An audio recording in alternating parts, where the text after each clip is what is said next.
If you've been out of the loop with this week's stories, then this video has got you covered. We've gathered captivating tales that will ignite your sense of wonder and provoke thought. Whether you're engaged in household chores like cleaning, doing dishes, or folding laundry, or simply looking to unwind, this video serves as the perfect background companion. Remember to show your support by liking and subscribing to our channel, and don't forget to hit the notification bell to stay up to date with our latest stories. Now let's cut the small talk and immerse ourselves in these intriguing videos. Hey everybody, to all those people who have been commenting saying that they like my voice and enjoy the videos and the stories, thank you for taking the time to respond. I really appreciate you, and I really appreciate you taking the time out to reach out to me. I appreciate everything that you're saying, taking everything into account, and I'm glad you like my voice, and I'm glad you like the stories. And some people are even giving me nicknames, which I didn't expect. One person called me Mr. Facts. Another person said Senior Facts, SR period Facts. I appreciate that. I'm glad. I'm not Latino, and I only have decent enough Spanish when I follow Duolingo on a regular basis. One person called me Facts Dad, which I get. I'm old, but I don't hate it. One of my favorite musicians here on YouTube is Marc Rebier, who goes under the name Loop Daddy by his fans. And I realize Dad and Daddy are two different things. But do you think Facts Dad fits, or is another nickname more appropriate? Let me know in the comments. And let's get to some people who are adults but don't have adult behavior. What's the biggest adult tantrum you've seen? Story 1. My late grandmother was a pro at temper tantrums. We were outside Loblaws one day. She wanted to go home. All cab companies were slammed as it was baby bonus day, so it'd be a half-hour wait. I called the cab company my second stepdad worked for, asked for a car at Loblaws, and told them the address. My grandmother, much like a petulant child, refused to get out of her wheelchair and into the waiting cab because it wasn't United. The driver was horrified at this tantrum and said, "Would you like me to ask dispatch to call United for you?" So I embarrassingly said, "Yeah, anything to shut her up." He went back to the driver's side to call dispatch saying elderly customer when it hit me. Vern's working. He won't put up with this stuff.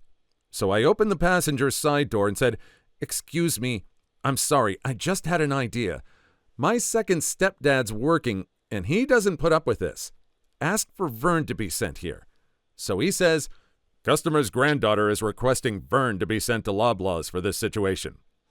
Before dispatch could say he was picking up a klepto at Food Basics, he peeled into the parking lot, slammed on his brakes, jumped out of his van, slammed the driver's door shut, stormed up to my grandmother in her chair and says, "I have had it over my freaking Godzilla head with your antics. Now get your Godzilla butt into that passenger seat while I put your chair and groceries in the back.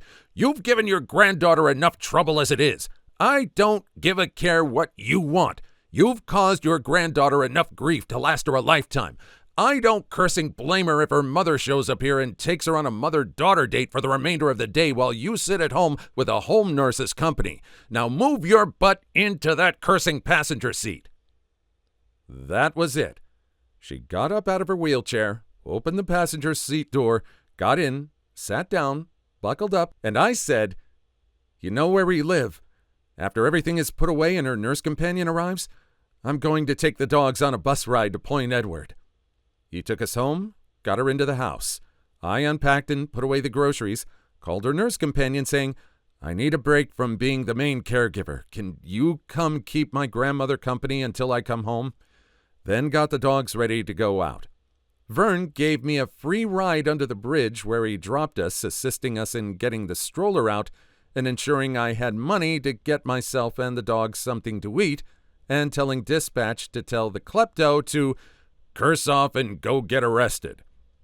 It was well past midnight when I got home as I walked from Point Edward to Northgate, and from Northgate uptown to Centennial Park where we stayed until well past 11. When I called and asked Vern to come pick me up and the dogs to take us home. Her nurse was frustrated and angry at her because she threw a hot cup of tea at her followed by her food because it wasn't made right. I don't know what was the cause of her behavior. Was she really being stubborn, or was she suffering from some sort of mental deterioration? There has to be some sort of line where you have some kind of sympathy. It kind of sounds like she's just being stubborn. And I'm glad everybody was able to kind of handle the situation with her without it getting too bad. I kind of like this epic rant Vern was going on here. I wish I could have had the whole thing uncensored, but, the algorithm doesn't like cursing, so we gotta move on. Story 2. My brother has had several tantrums over the years, and at the age of 29, still has them. There's several that stuck with me, but this one I think takes the cake. I was about 10 or 11 at the time, so he would have been 13 or 14. Our dad had given us bottle rockets for the 4th of July.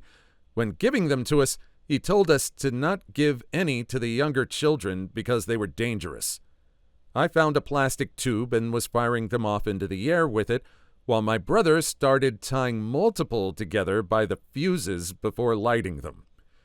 Of course, he quickly ran out. He came over to me and said, "The kids are running low on Snappets. You should share your bottle rockets with them." I told him no. Dad said not to. He started calling me selfish, and I just outright told him I knew what he was doing. He wasn't worried about the kids. He just wanted my bottle rockets and that I hadn't seen him sharing any of his. I started to light another one and held up the plastic tube. As I did, my brother grabbed me so I couldn't move and held my thumb down on the small stick of the bottle rocket. I tried to pull away, but then the sparks came out and started burning my thumb. Afraid I was about to get my thumb blown off, I started stomping on his foot as hard as I could. After like 2 or 3 stomps, he grabbed by the side of my head and shoved me to the ground.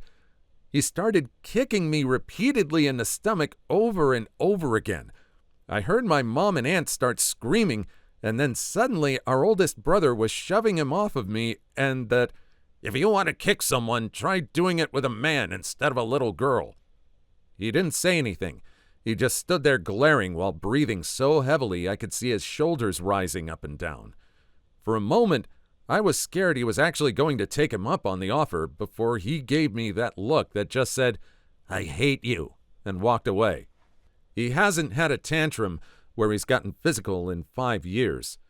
But there's no doubt in my mind that it's not because he's grown past putting his hands on people. He just hasn't been that angry enough to do it. I've always thought, I looked it up, there's a difference between a sociopath and a psychopath. The sociopath doesn't care about anybody's feelings or what happens to them. A psychopath is willing to get violent. I know that's very basic, and there's a lot of gray areas in between, but this tantrum was just on this side of psychopathy. It was psychopathic. It's good that it hasn't happened for 5 years. Has there been any therapy that's been happening since then? Or is it true that he just hasn't been that angry enough? Has anybody ever thought to put him in therapy? Has there been any other instances before this? Anyway, story 3. About 20 years ago, my father once dropped a plastic bottle of Heinz ketchup on the floor, right in front of the fridge. Despite being plastic, it burst open and spilled all over the floor. My father was absolutely apoplectic, totally out of control. My mother tried to get around him to get paper towels, but he was yelling at her to not move, otherwise she would track the ketchup on the floor. I had the bright idea to walk through our living room and dining room to get to where the paper towels were in the kitchen, and since there were 2 entrances to our kitchen, the one by the fridge, the other through the dining room. As I walked into the dining room, I saw my mother hit my father on the shoulder because she thought that what she saw on TV, slapping someone when they were hysterical to snap them out of it, would snap my father out of his blind rage. Instead, he immediately whirled around and hit her back. They then started screaming at each other that the other person was out of control. It was the worst argument I ever remember seeing them have, especially over something so small and petty. But because I had an appointment with my therapist at the time, we were actually just leaving when it happened. My mother did not stay to help my father clean up the mess. It was an easy, fixable problem, but because my father grew up in a family where tempers usually ran hot and people always yelled at each other, the smallest thing could set him off, and he would be blind to the obvious solution to the problem. But my mother learned an important lesson that day, that what you see on TV, such as slapping someone to break them out of their hysteria, is not always applicable to real life and can result in bad consequences for you. Some might interpret that as a textbook case of domestic violence. Others might interpret it as things just boiling over, a one-off incident. But despite that rather ugly episode, they're still married to this day, and I've never seen them hit each other since. I'm glad that worked out. When things get physical, you got to get out of there. Maybe for a little bit, maybe for a break, maybe for good. Just get away. There's no reason to hit someone else because of an argument. Self-defense is one thing. This wasn't self-defense. If there's something where you're getting hit, get away. Just get away, if just to cool off. No reason to hit someone else. Story 4. Also a chemistry teacher. She was not very happy with her job. She wanted to teach history and French, but seeing as she studied under the communist regime, they wouldn't let her take that combination of subjects as they believed it wasn't necessary. They told her she could take French, but only if she took chemistry as her secondary specialization. About a year before I enrolled in the school she ended up at, the school canceled their French teaching plans. So this woman was stuck teaching only chemistry all the time. She was a bad teacher, unenthusiastic, really disinterested in her own subject, and her time management and scheduling were off as well. So it happened that she announced a test that would count towards your mark next year, because the marks for that year were already closed. This, by the way, is illegal in my country. Most of the class just took it up with the secretary and silently agreed that if the chemistry teacher tried to put the marks up next year, the secretary would delete them, and nobody would really speak of it. Well, one kid wasn't really aware of the whole arrangement. Somehow, after the said test was done and written, he began acting up, and when the teacher called him out, he told her that acting up was not illegal, but what she was doing was. The teacher lost it. She started screaming that we were ungrateful and that she was doing this for us because we might not remember what we learned after the summer break. After a good 10 minutes of yelling at the whole class, she ripped up the tests, threw them out, and then sat at her desk silently crying for the rest of the lesson. The following school year turned out to be her last at that school, and she spent most of it drinking vodka out of a thermos thinking nobody would notice. Or maybe she just didn't care. She got a new job as a private French teacher. Last I met her, she looked better than ever, all smiles, and obviously doing well for herself. It's sad that it had to go that far before getting better. Hey everybody, I had previously asked what you thought about me wearing headphones during these videos, and apparently you're all okay with it, so cool, thanks. And somehow I feel very close to the subject at hand. Lawyers? Who was your most evil client? Story 1. I'm not a lawyer, but I went to a technical high school, which was a high school that made you take technical courses like you would at a tech school to get a certification, i.e. plumbing, in that field. I got certified in investigation for taking criminal justice. When taking that class, we had to learn of all tiers of the justice system, tiers being the field, police, courtroom, and prison systems. So I can answer the question regarding the defense lawyers. See, most defense lawyers go into the career genuinely wanting to help innocently accused.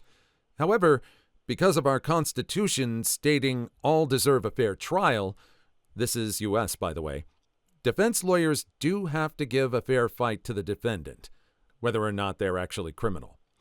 Defense lawyers can turn down clients, but one has to remember that many of them actually go into public defense, which is meant to help those who cannot afford a lawyer. And if you go into public defense, you cannot turn down a client assigned to you by the court. You have to defend them. Because of this, even if people can afford lawyers, typically criminals will go public defense to guarantee representation. But most people cannot afford lawyers, please note. For those that manage to avoid or leave public defense to run their own firm, they usually do their best to choose clients that they actually sincerely believe to be innocent, or at least wrongly convicted. But you have to remember, too, that it's a job, and jobs are necessary for survival. So what happens if the firm has a drought point, which happens often, seeing as most people cannot afford a lawyer? Then they have to take on a case they may not normally because they need the money like everybody else. Hope that answered your question and anyone else who was curious about it. Well, I was curious about the difference between defense lawyers and public defenders, true, but it's weird that we're starting with a story that no one has asked the question to yet. Little bizarre. What do you think? Are we going to run across the question later on in the video? Let's keep going. Story 2. Not a lawyer, but my uncle, let him rest in peace. Auto law lawyer specialized in stuff with cars, and he helped write the laws of lemon laws in Canada. He actually published a book that you can find on Amazon. Just don't remember the name.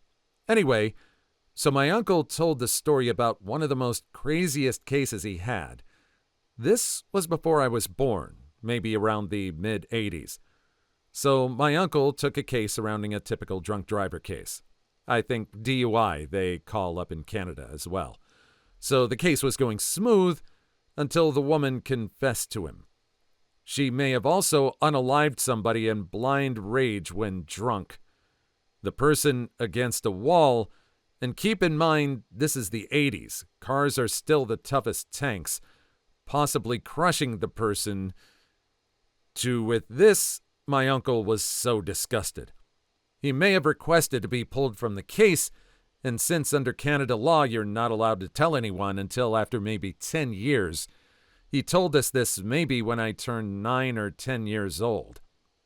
Now, as for the woman, he did get something from the courts stating that the woman, her charges were increased from DUI to potential manslaughter, causing her to be put in jail until possibly the year 2005.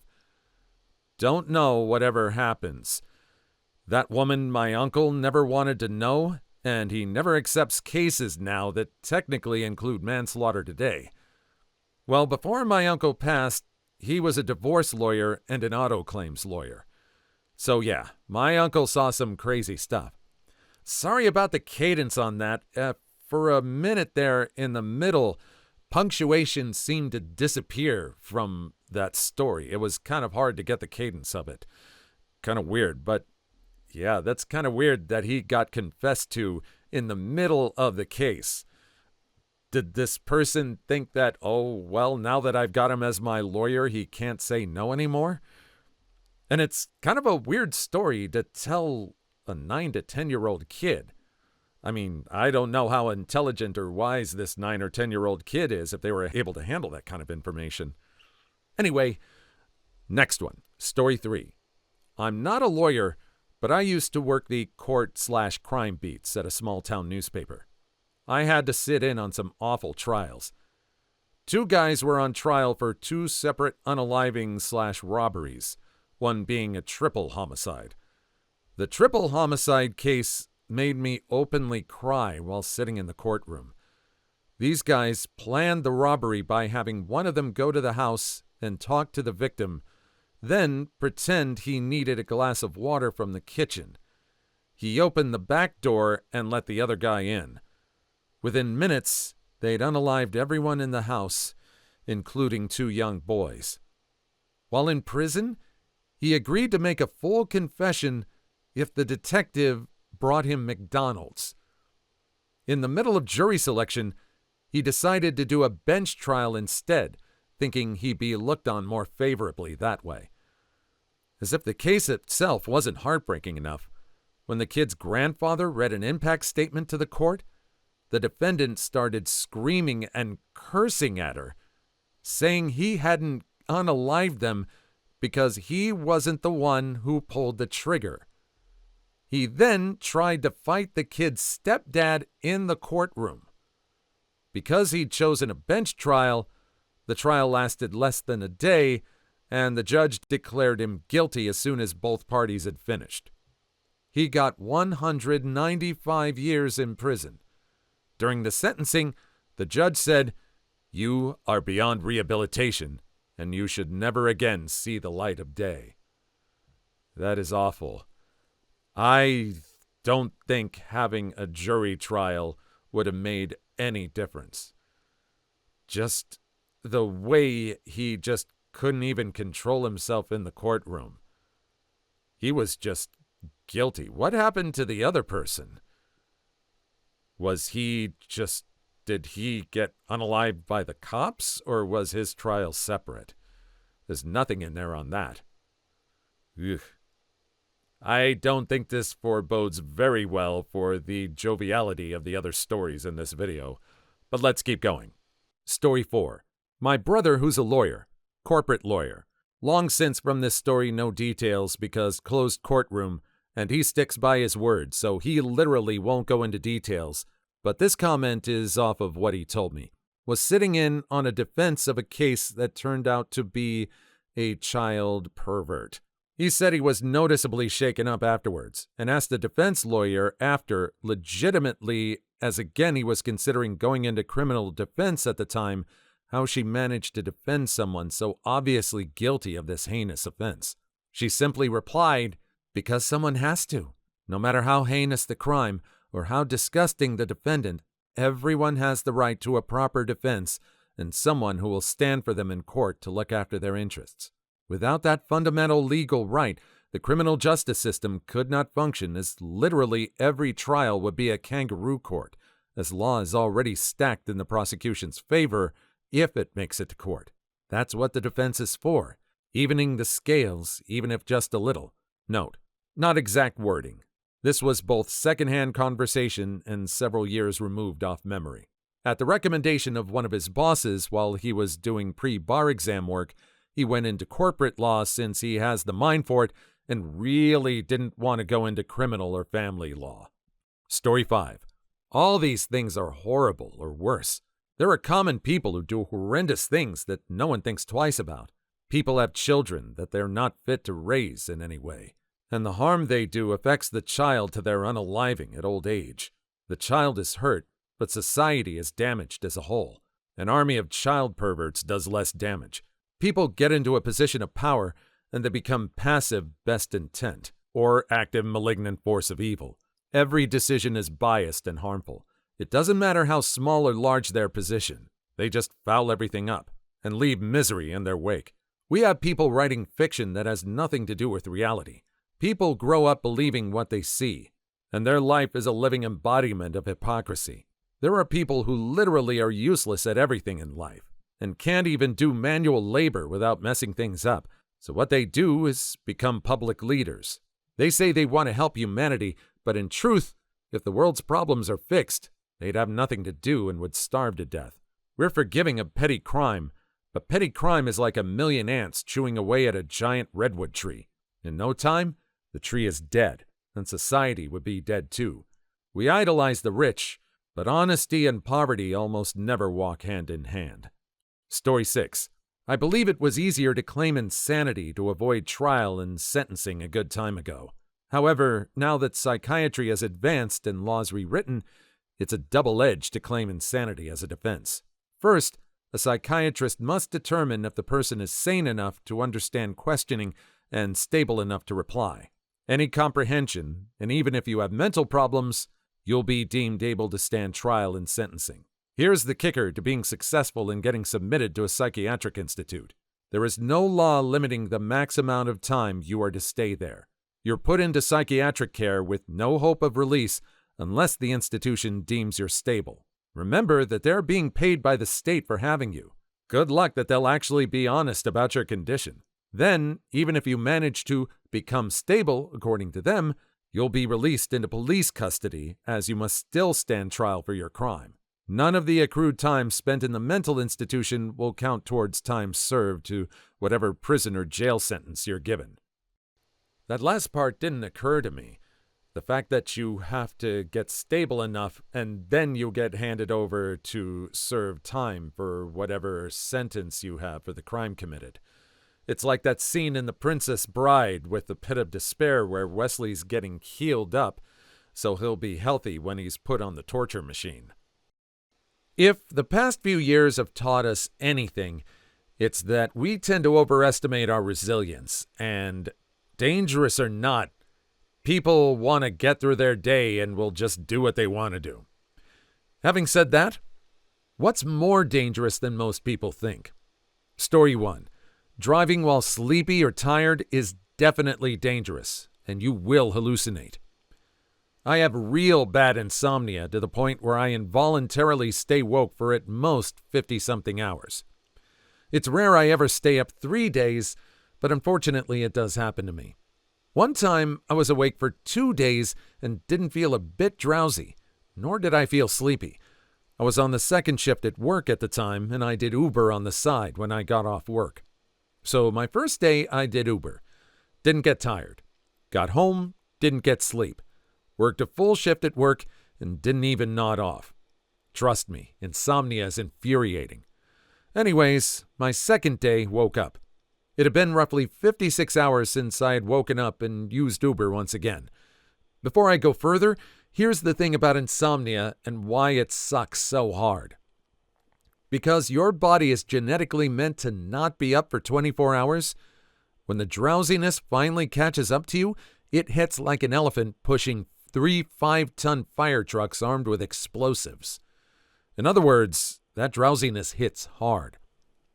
So anyways, I had been using Uber for about 2 hours and still didn't get tired until I had to drive to another city, which was about 50 minutes away from where I live.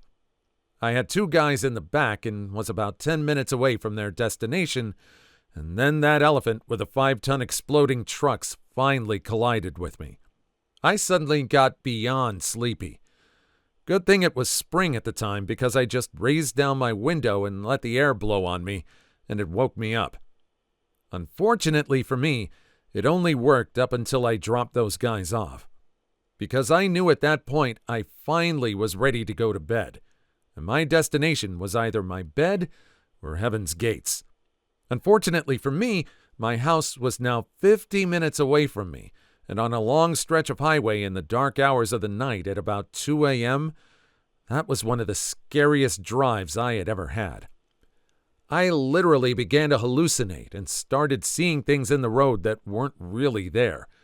I would see animals crossing the road and start seeing flashes. But the worst thing, I decided that I would read billboards out loud as I drove past them, believing that talking or yelling out loud would help. And it did to a degree. That is, until I came across one billboard and was starting to read it, when out of nowhere, and I kid you not, the letters started dancing on the billboard. And then they started to jump off the billboard and started dancing towards me. Jesus was literally in the wheel for me that night because I hallucinated for basically 50 entire minutes while nodding off until I finally made it home safely by the grace of God. Needless to say, when I finally laid down, thank goodness it was the weekend because I was literally knocked out for about 23 hours. I mean, I actually slept an entire day away. So yeah, driving while sleepy is definitely dangerous as hell. When I drove rideshare, I faced this issue a lot. I would keep a blanket and a pillow in the trunk of my car.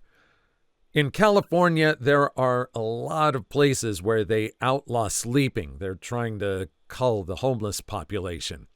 But I would try to find a place that was safe where I could nap. It was essential. That is the worst thing you can do. And especially people and customers will take note of that and try and report you.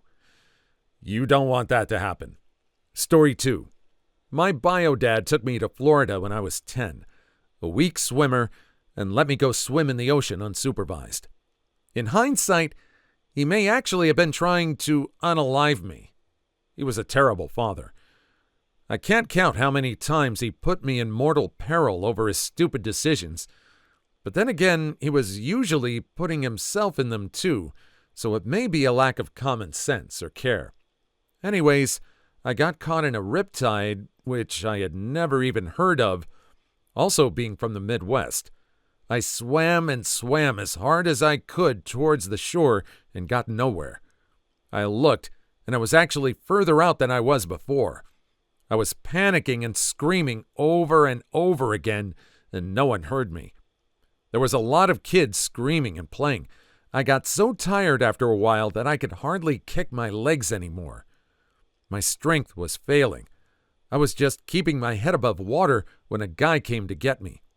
On the way there, he swam into something that scratched across his bare stomach, and he had an abrasion across his middle that looked like road rash. He even had some blood spots forming across the surface of it.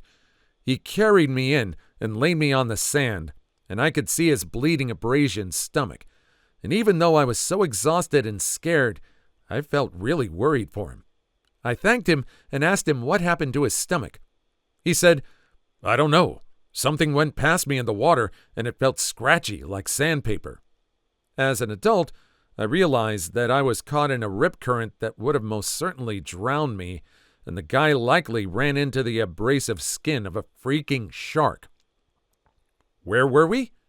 New Smyrna Beach, shark attack capital of the world. I literally can't believe either of us survived that day.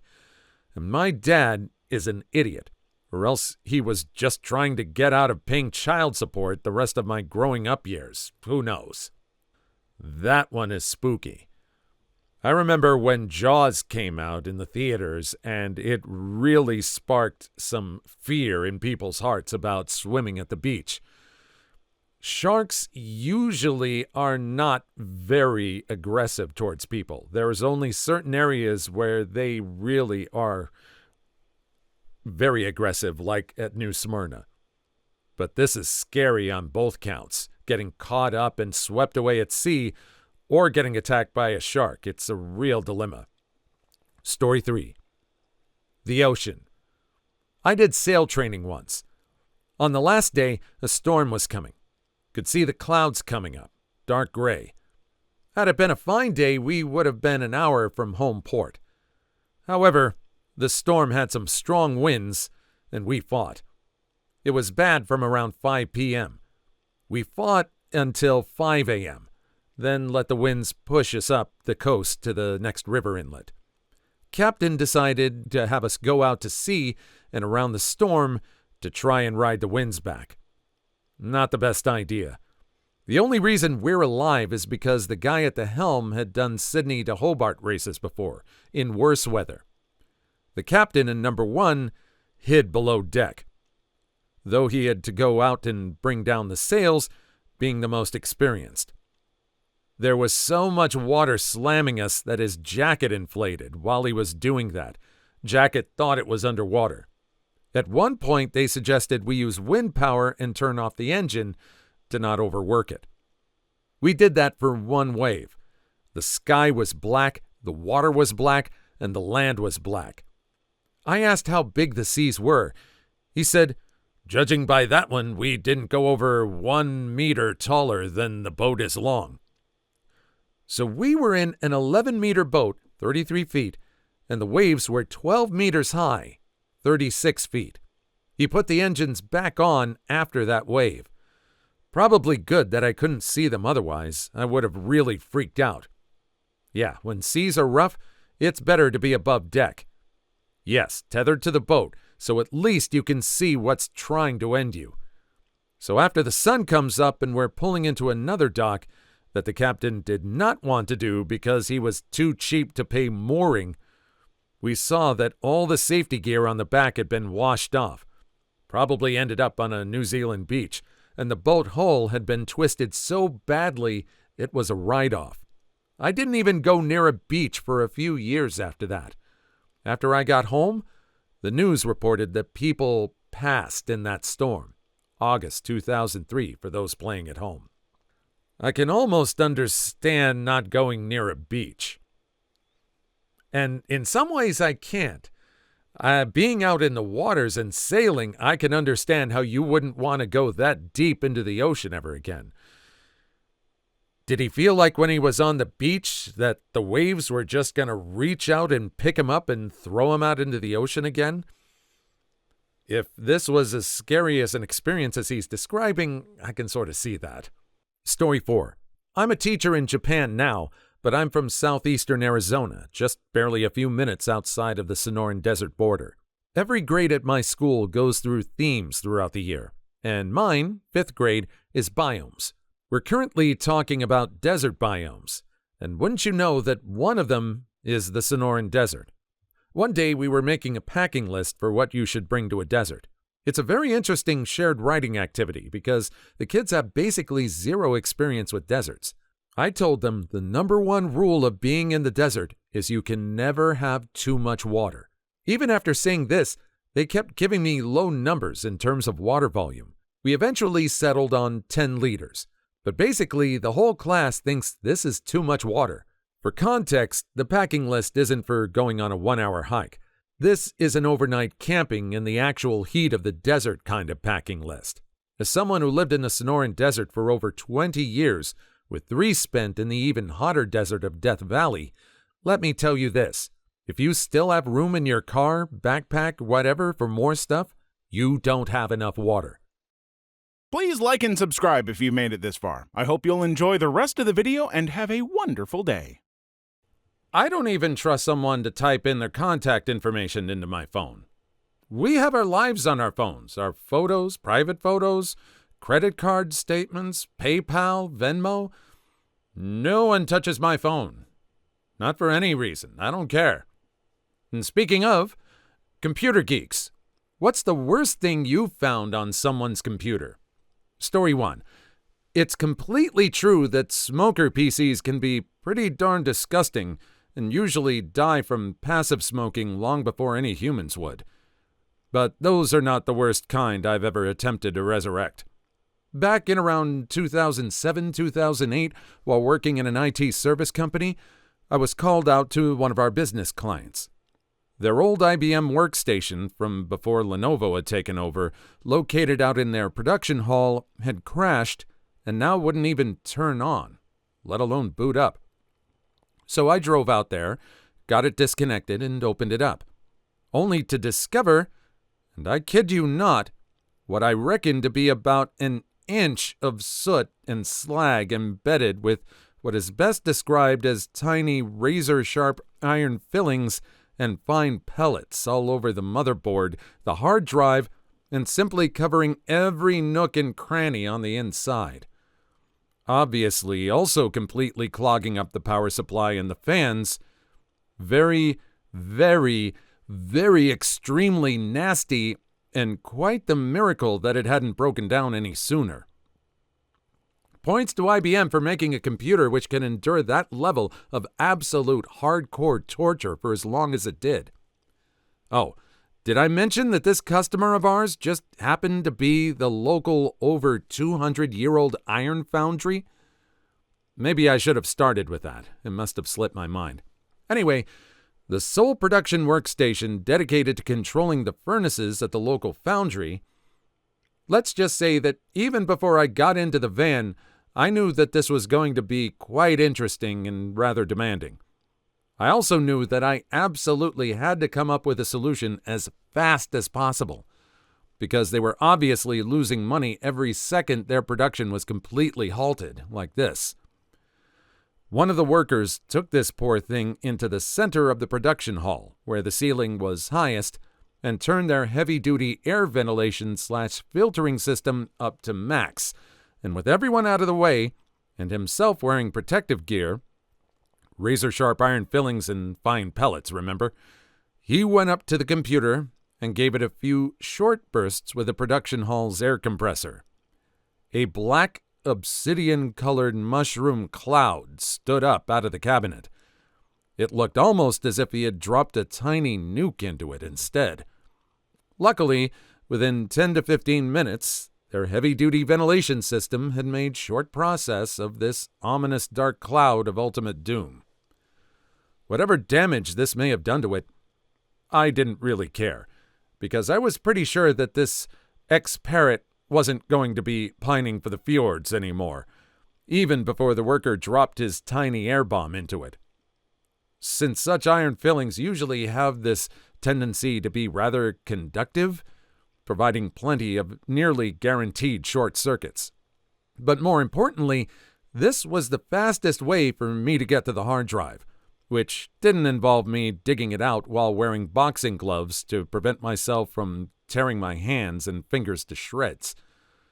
Time was of the essence here, since this was the kind of furnaces you need to keep running 24/7. The longer they were left to cool down, the longer it would take to get them back up to temperature again, especially with a batch of slowly solidifying iron inside them. And the system wouldn't allow them to run without their monitoring brain for safety reasons, I assumed. I knew that this workstation had originally been part of a batch of 5 identical computers at purchase, and that the other 4 had ended up in the office building. I also knew that the office people would gladly donate one to get production up again. So I got the hard drive out of the air-nuked computer.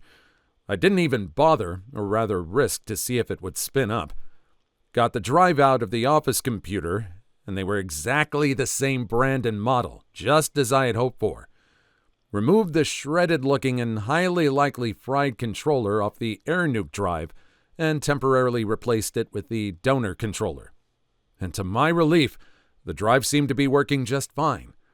So I went and grabbed a fresh new drive out of my van and cloned the air-nuke drive onto the fresh one. Popped the fresh drive into the office computer and started another image file backup of the air-nuked one just in case, before returning to the production. From getting the air-nuke drive out to presenting the furnaces with their new and fully working brain took me about 30 to 45 minutes with cloning and everything. With the backup image file done, I put the controllers back in order. No reason to let a perfectly good drive go to waste. I think all in all, their production had only been down for 2.5 to 3 hours. That would be from the crash, so before we got the call to the furnaces were back at production temperature again. Truth be told, I had kind of expected it to happen sooner rather than later, and had sort of semi-prepared a contingency plan in my head. About a week later, my boss and I had another meeting with their management. Mainly us, yet again, having to preach about backups, redundancy, and building a small room to shield their furnace brain from its otherwise rather harsh production environment. Somehow, I had a feeling that they would probably be more susceptible to our suggestions this time around. So, just to summon it up, what is the worst thing I found on someone's computer? Does soot, slag, tiny razor-sharp iron fillings, and fine pellets count? Not what I was expecting for the first story here. I guess that counts as what you find on the computer, and it's probably about as filthy as you're gonna get in any of these other stories. Ha ha ha ha, fact dad joke. Anyway, moving on. Story 2.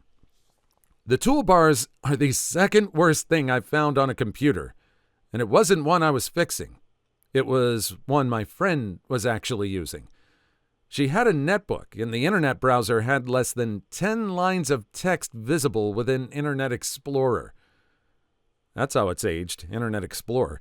The worst thing I found was someone's resume and info with their SIN number on a computer I picked up from the side of the road.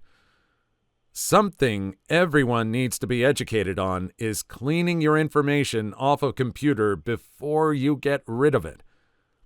I was recently given a tablet that was sitting around another family member was throwing away because it didn't work. So I removed the battery, ran power through the connector, and when it came on, it had no password and my grandmother's email signed in. I factory reset the tablet, and it's now back together in its non-working state until I decide between buying a battery for it We're adding a different power supply since it's going to be 8 years old this year. I don't want to spend a lot of money on it. The best thing I found on a computer, not one I was repairing, but one I got, however, was a directory in my pictures containing a bunch of pictures of puppies and tons of games that didn't require an installer. So I just copied them and still have them to this day.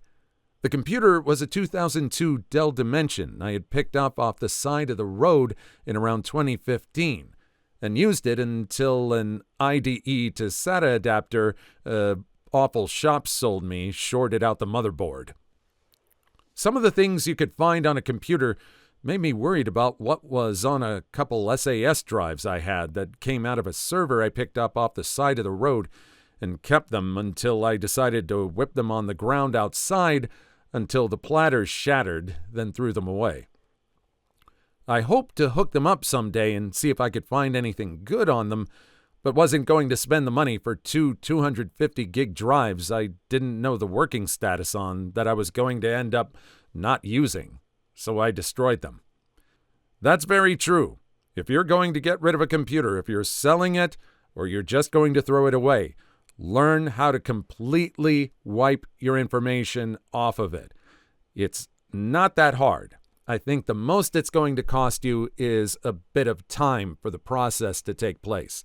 Whether it's just completely writing over the information several times, factory resetting, just make sure nothing sensitive is on there. Story 3. Slightly different. The worst thing someone wanted put on their computer. During my time as a Navy IT, I was assigned to an F-18 squadron. One day, one of the pilots came to me and said he wanted the entire maintenance database installed on his laptop. This was bad for 2 reasons. First, the database was on the network, so any changes or updates would be seen by everyone. Installing the database on his laptop would prevent those updates and make the information useless within the first day. Second, and more importantly, the database was over 40 gigs in size, and his laptop hard drive had less than 8 gigs of available space.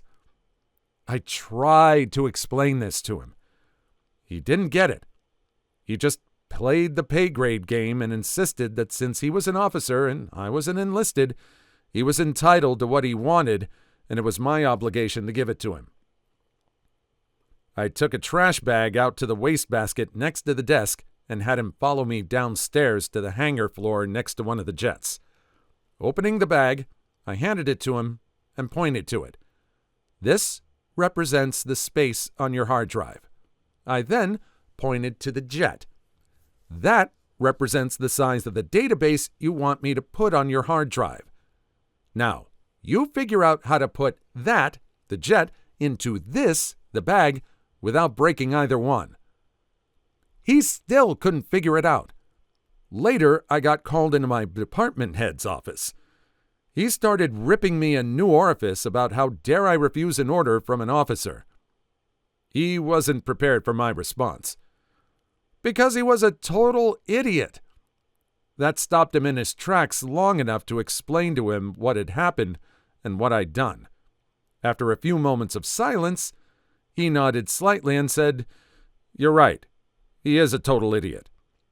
I'm all for trying to explain technology to someone as clearly as possible. If it takes using object lessons, so be it. But sometimes people just don't get it. I've had to explain some things to my mom when I've had to help her out with her laptop. Sometimes she gets something, sometimes she doesn't. I just take it as a challenge to try and come up with a better example that will help her figure out or understand what's going to happen. Here we have some stories that go far beyond trying to explain your mom or dad's laptop to them. Here are some people that probably should know better, or that should definitely know better. What is your "this person has no idea how the real world works" moment? Story 1.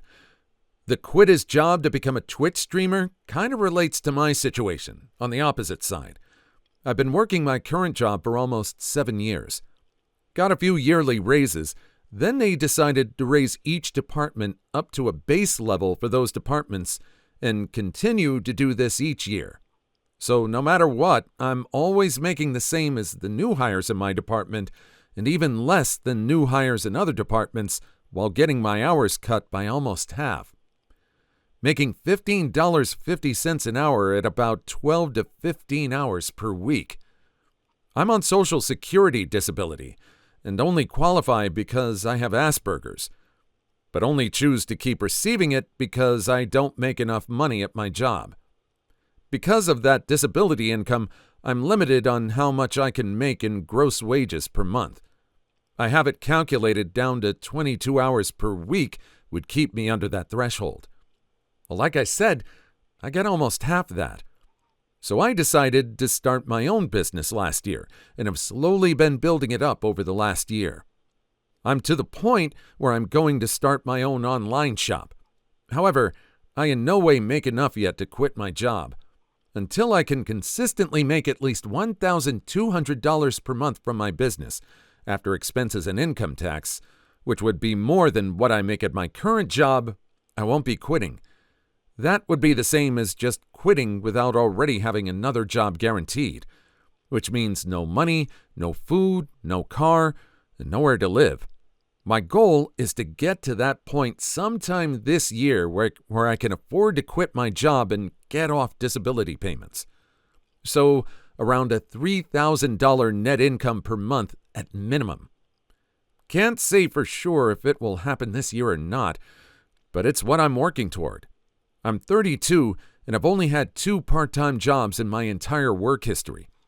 There's nothing available in my city that has better pay without some sort of degree, professional licenses, which all take years to get, or extremely physically demanding, which, due to joint pain, I just can't do anymore. So, since I can't find a job to fit my needs, I created one. Definitely not easy, and startup costs outweigh the income so far, but I believe it will work out eventually. In about 5 years, I might even be able to buy a little piece of property or even a house and have a workshop and possibly hire some employees. Still a long way off, though. Might even see some stuff from me on YouTube eventually to promote my business. Not a fan of being on camera, though. Well, that one hits a little close to home for me. Part of it is being on camera for me, even though I have been doing just voiceovers off camera for the longest time. I feel like I'm getting more comfortable with it. I'm glad this guy has a realistic view of it. I know you've seen all these TikTok videos of people that are just promoting all these businesses and just sort of giving you this snake oil business plan. They're guaranteeing that it'll work right away. I don't think that's the case. It takes time to build a business. It's marketing. You have to build up your online persona.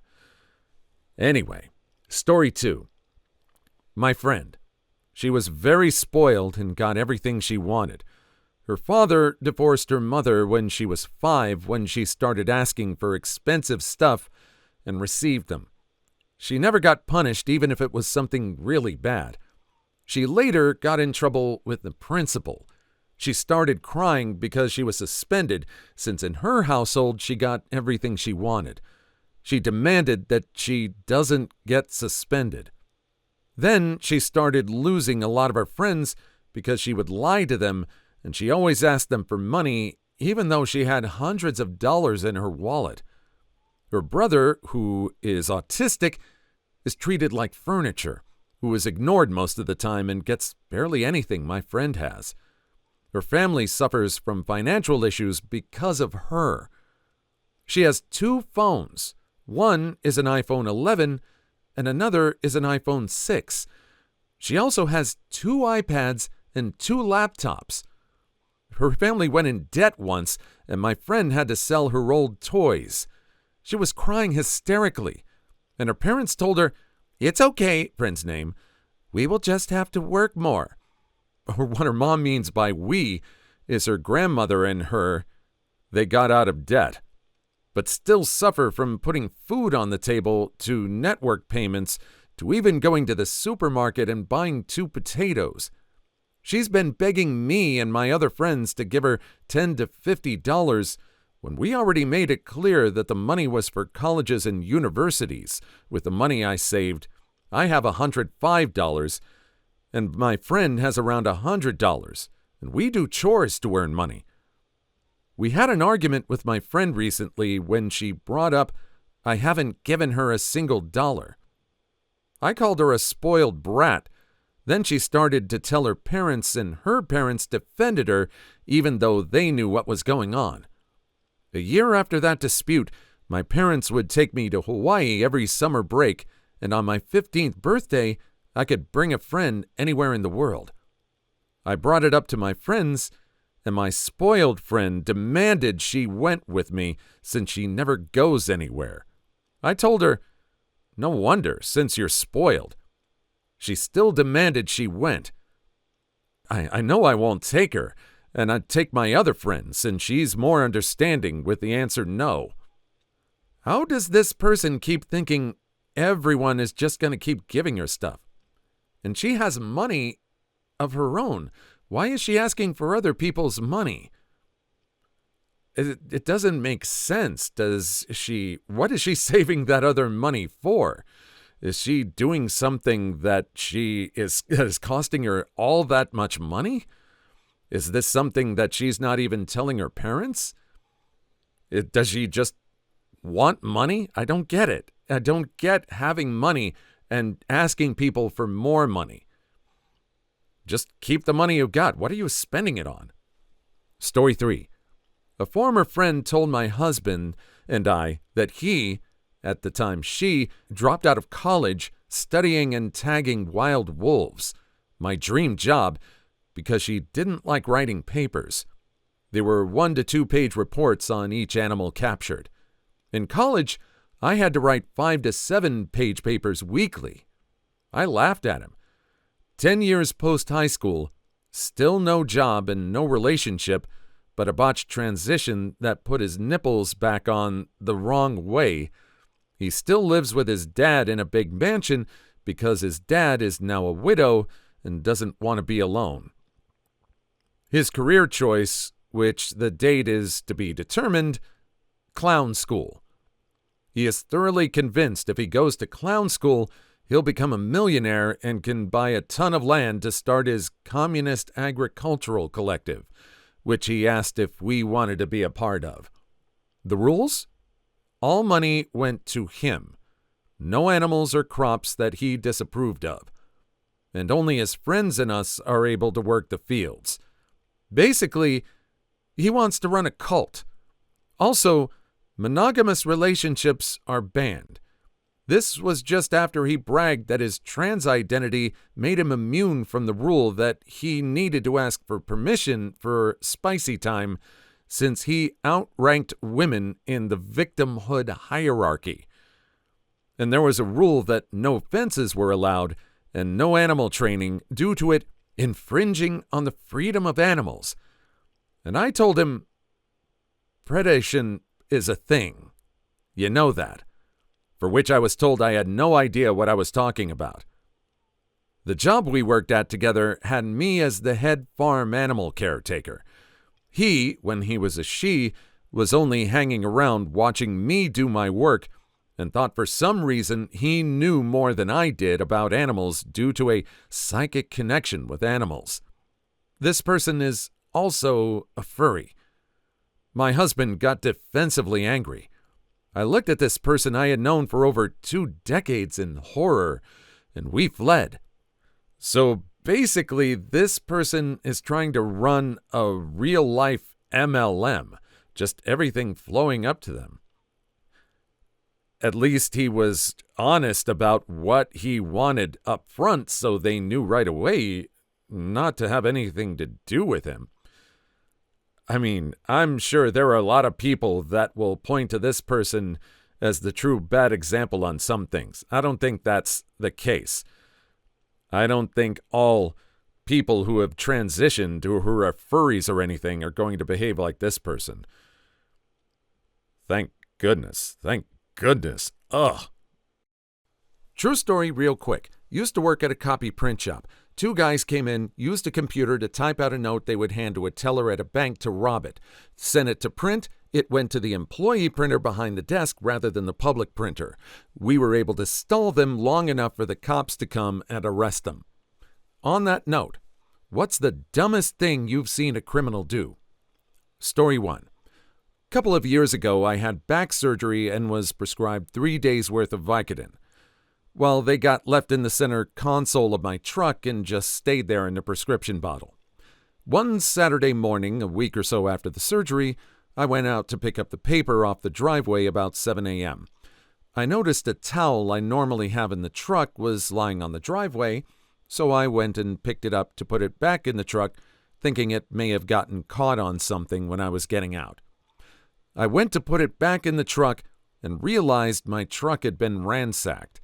I couldn't find any forced entry, so I must have left it unlocked overnight, and the only thing I noticed that was missing was maybe $2 and change and a very cheap Harbor Freight mini flashlight. I wasn't going to do anything like report it to the police since it was no damage and just a couple of items taken. That was until about 15 minutes later when I saw my neighbor checking both his vehicles as one of his had also been ransacked. Called the sheriff's office and told them what transpired, and they said they'll send a deputy out, but didn't know when it would be. However, about 10 minutes later, a deputy sheriff shows up. He asked me my name, told him, and then he pulls out a prescription bottle asking, did this belong to me? I had totally forgotten about the bottle being in the truck, and I told him yes, but the bottle was empty. The bottle should have had 5 pills in it, as I had taken one, and it was one every 12 hours or for 3 days as needed. Apparently, the persons that found my truck open was going through the neighborhood looking for stuff, and when he found my pill bottle, he proceeded to take some or all of the pills and passed out in a driveway of a car thing he was ransacking. The deputy said since the pharmacy was not open yet, they had no idea who I was or where I lived, so when they were planning to contact the pharmacy when it opened, but the dispatcher recognized my name from calling in the auto burglary as they had it from the deputy when he told them to contact the pharmacy. The deputy told me the suspect, who was known to them, was on the way to the hospital because of the narcotics, and when he was going to be released, he was going to be booked into the jail as they had already about 5 victims of auto burglaries. There may have been another person involved that had left the area as he had more than $2 in change on him, but my flashlight was still missing. Never got called to go to court, so not sure if he was actually charged by the DA or what happened. And I always take seriously when NyQuil says don't take this or operate heavy machinery or do anything very serious. Why? Maybe this guy thought he could handle his Vicodin, and this person was just sorely mistaken. It's kind of like when someone says they can handle their liquor. It's just on the substance side of everything. Story 2. Ha! The story about the employee stealing shoes and then coming into work the next day wearing them is very similar to a story I have. I volunteer at a charity shop, and my job is to work on the till. One day, one of our regulars came in and was looking at shoes. The way it was set up, I could see the shoes on one side of the rack, but not the other from where I was at the desk. She was on the side I couldn't really see. I noticed her looking at and trying on shoes, although I couldn't see the specific ones she was trying on, and thought nothing of it as I rang a couple of other customers up. I looked back over to the shoe rack once I was done. She's gone. Must not have found anything she liked. I also keep the shop's Facebook page up to date, and had been planning to post a picture of those lovely, distinctive bright white sandals on the page. Nobody was in the shop anymore, so I took the opportunity to go snap a photo. I rounded the shoe rack to look where I knew they had been earlier. They were gone. I looked around the shop thinking maybe someone had thought about buying them, then changed their mind and put them somewhere random, but they were nowhere to be seen.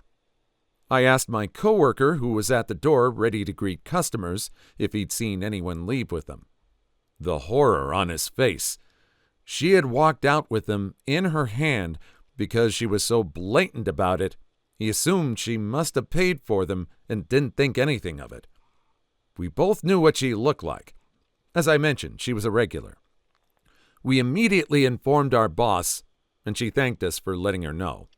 A few days later, as he and I were at the door, I was there for a visit and he was greeting again, we saw her across the mall wearing the sandals. I immediately got our boss, and we all greeted her at the front door. My manager complimented her shoes and then asked if she bought them here, to which she happily responded, yes. My manager then asked slowly, "Did you pay for them?" Cue a confused look from the customer. "Of course." "Are you sure?" The customer left, telling us she would go and get the receipt. She hasn't been back since. Now, I'm not saying to break the law, that's not what I'm saying, but this just proves that confidence can get you into a lot of situations, good and bad. There was one video where these two guys proved that if they just carry a ladder and a clipboard, they can pretty much get into anywhere. They walked into a movie theater for free because people thought they were doing construction work. Story 3. The most insane crime I witnessed was one I got involved in quite by accident some 40 years ago. My buddy and me was picking up a bedridden patient from a hospital in Copenhagen along with his wife to bring them home. My buddy was in the stretcher room with the patient, and I was driving the ambulance with the wife sitting beside me. Suddenly, she points at a beautifully restored Buick from somewhere in the 50s and says, "That's our car driving there," almost in a voice of someone saying there's a cloud in the sky. I looked at the car and then at her and asked who was driving it. She didn't know. She knew that they hadn't let anybody borrow it. I immediately got on the mic to our dispatcher and told him to contact police while at the same time turning the ambulance around to follow. Then I informed my buddy about what was going on. So we followed the car all the way to the town hall square, all the while updating the dispatcher on our position. When we turned left to follow the main road out of town to the north, police had stopped all traffic, pretending to just check driver's licenses and then letting people drive on. The car thieves apparently tried to play it cool and calmly followed the line and handing the officer a license when he asked for it. Then he asked the driver whose car it was, and the thief said that it belonged to name of real owner and that they were just borrowing it. I guess they looked at the registration paper for the car to see who it belonged to. The officer then pointed to us and said, "Do you see that ambulance 2 cars back? Well, the woman sitting next to the driver is the wife of the owner, and the owner is in the back of the ambulance. Would you care to reconsider your statement about borrowing the car?" All 3 of them in the car turned to look at us, jaws dropping all the way to the seats. I just smiled and waved at them and held my arms out as if getting cuffed. If looks could unalive, I'd have been dead about 1,000,000 times over. Oh, man. Not sure if that's just dumb or if that's just bad luck. It just depends on where they were at when they saw the opportunity of the car and to think of if they knew how close the owners were to it. But still, it's just bad for these 3 guys all around. Not the best joyride in the world, at least. The joy ended when they got stopped by the cops. Please leave your story in the comments. I would love to make a video on them in the future. Also, don't forget to like and subscribe.